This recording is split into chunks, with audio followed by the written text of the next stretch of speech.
So I just booked flights to Tokyo for January 2026. And since you've been before, how would you go about planning a trip like this without being stressed or overwhelmed? Oh, that's easy. You need to make sure that your passport is valid. You need to check if you need a visa or not. And then you have to ask yourself what you want to focus on this trip. Do you want to focus on culinary experiences, on cultural experiences, on nature, on city life, or do you just want to free roam and kind of go with the flow without planning much? Yeah, I guess we'll be free roaming most of the time, focusing on culture and culinary experiences on the side and maybe a bit of nature.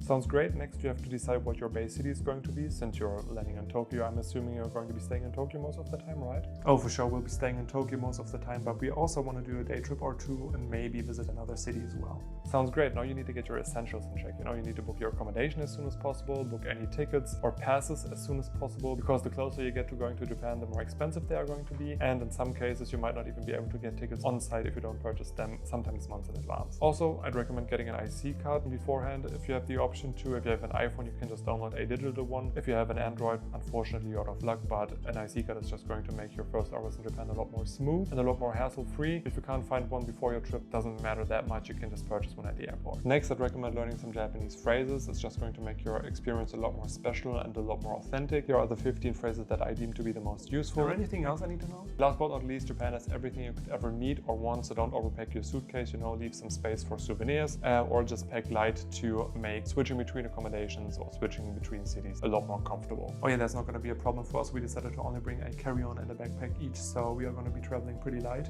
If you don't want to miss any future Japan content and tips and tricks to avoid headaches, don't forget to follow and share them with someone who's going to Japan soon as well. And until next time, mata ne.